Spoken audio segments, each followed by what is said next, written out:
10 new fragrances in my collection, from affordable to very expensive.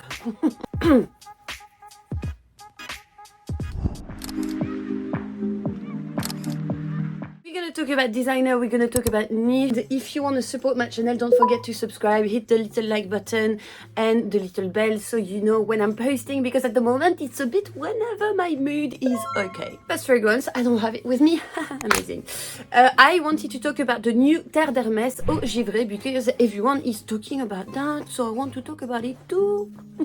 It's actually my favorite ever designer for men. If I have to pick just one, it will only be this one. Definitely. And my favorite is usually the Eau de Toilette. So what do we think of that Eau Givrée? Let me tell you. This one has been created by Christine Nagel. So she's the new artistic director of Hermès. And before it used to be Jean-Claude Lenas. So for her to take this massive classic and masterpiece, for me, it's a big step, you know. I actually really enjoy it. More like a mineral note that gives something like a bit sparkling to the fragrance. I also saw as well is much more juicy, but not orangey juicy, but more citron-like juicy, lemony, but a lemony that feels a bit more like a grapefruit, meaning it's a little bit more softer, richer, juicier, exotic, very good for really high temperature. You want something extremely invigorating, extremely refreshing. I think that's the one to go for, definitely. So for me, it does definitely have its place next to the Eau de Toilette because we focus less on the vetiver and more on a juicy mineral note. And also the vetiver is a bit replaced by juniper berries that give the green, slightly piney touch to the fragrance. So we still recognize the DNA, it's not far from it, but there's those little changes that make it more suitable for really hot temperature. I would say for me the Eau de Toilette is more all season. We talk about my personal approach. I'm not a massive fan of mineral notes in a fragrance, so I will still go for the Eau de Toilette. I think if I would rate it, I would give this fragrance probably like an 8 over 10, but my Eau de Toilette will be definitely a 10 over 10. Next one in my collection that I wore quite a lot those days, it's Commodity Moss. So I've talked about commodity fragrances before. My favorite of the commodity range is definitely Milk, but I loved Moss too because this is like a fresh fragrance. And I have to say, when you talk about like synthetic notes ingredient, because commodity is all about synthetic touch. If you don't like that Le Labo, I would say, touch, and don't like that synthetic note, you're probably not gonna like that. This is a synthetic that for me is really appropriate, especially when you mix it with green notes and very citrus notes, because it's blossoming. It's very cologne-like approach, and it's not a green that is heavy. It's a green really nicely blended with spices and this touch of lemon juice. So I think on a man it would be very classy, and I find with the time it was getting a little bit more warmer and softer, which is absolutely delightful on the skin. This is the Commodity Moss in expressive. You do have it in bold, and you do have I can't remember how they call that. The other category, I think the expressive one is always the category that I prefer the most in commodity fragrance. Next one is a new fragrance by Matière Première. Matière Première releasing a French flower tuberose note. So you really need to enjoy a creamy, a very opulent tuberose. What I really like with this one, because when you think of tuberose fragrance, my first thought is canal flower. It's very loud, but it's fresh loud. Like you picked it out of a spring garden, out of the garden from grass, with a very sunny touch to it, nearly like body lotion enveloping kind of vibe to it. So that very clean, soapy touch. So if you like spring-like, very elegant fragrance, I would totally go for that. I think it's something I'm definitely gonna wear during daytime and even during evening when I want to feel a bit that sexy, opulent note, but still natural.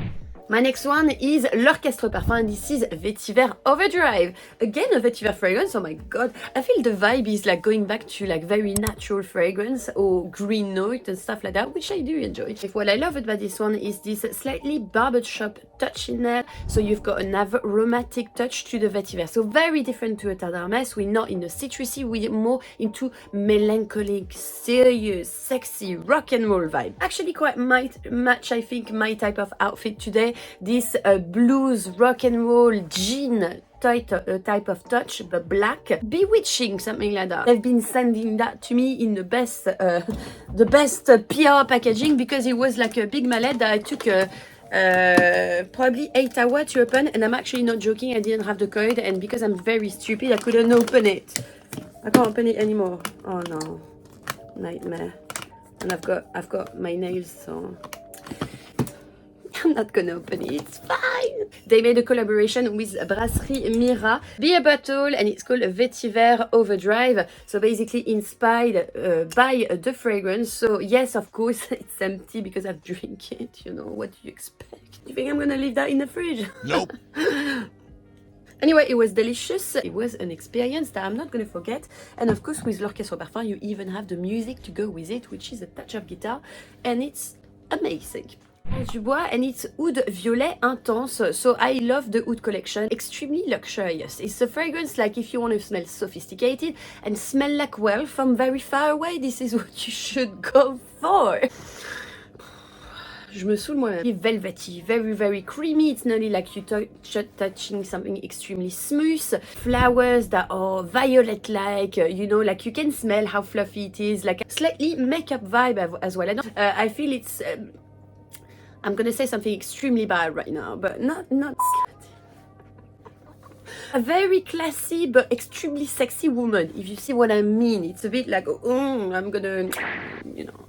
Okay, stop it. La Perla fragrances. This was one of the best discovery I've done, I have to say. Always very, very, very scared when it comes to designer, like La Perla, so it's designer, hein, et du clothes, haute couture.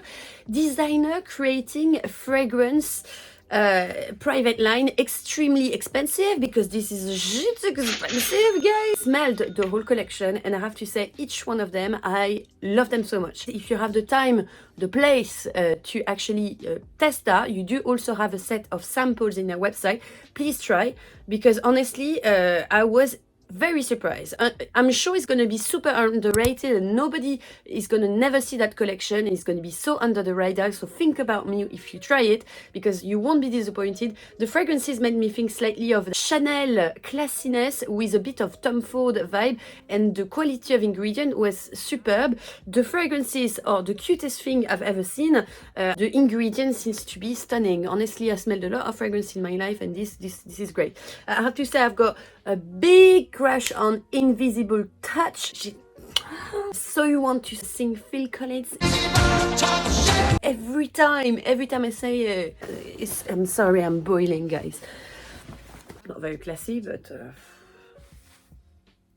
whatever. Invisible Touch. Imagine you take like a Chanel No. 5 aldehydic fragrance and you make it super modern. So imagine fizzy, sparkling, a lot of flowers, little bit powdery, slightly vintage touch, but it's made in a modern way. Like a No. 5, and you like something like Shalimar, and you want something quite powdery and super feminine, this is gorgeous. And this is possibilities. This one, I do wear it more in the evening to give that super sensual vibe.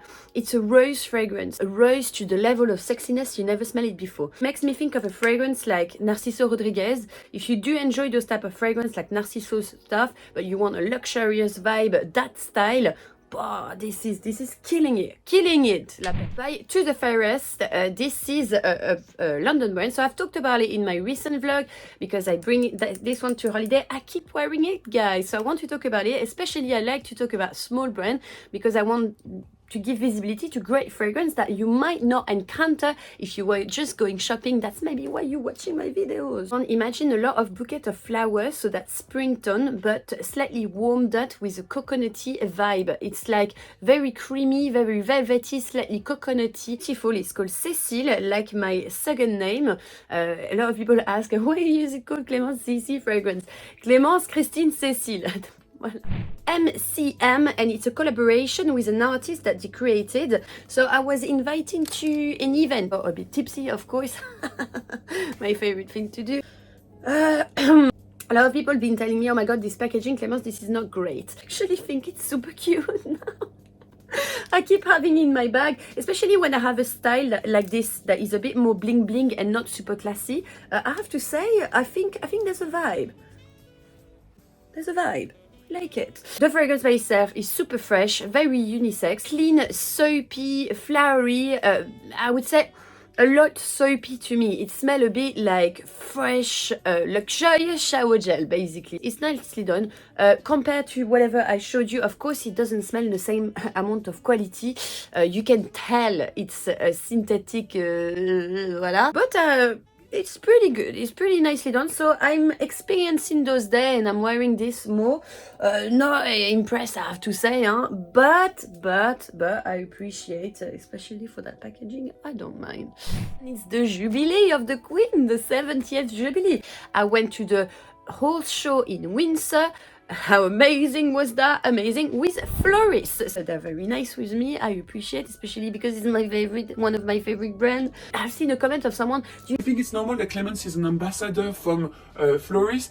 I've never been paid for it. They didn't ask anything to me. Like, I decided my own way and I reviewed their fragrance way before they contacted me. So they created a fragrance that is called Platinum 22, created in honor of the 70th Jubilee of the Queen.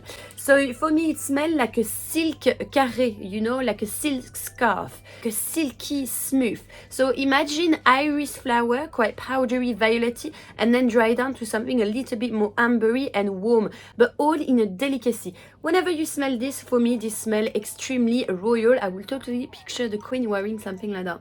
I feel at the moment they're really experiencing a lot in their fragrance, and I do really enjoy that. They keep this casual chic. If you're looking for beast mode and something that will intoxicate everyone, pass your way. This is not for that. This is classy here, okay? Gentleman, ladylike, that's the vibe. Beautiful powdery with a very warm, sensual tone.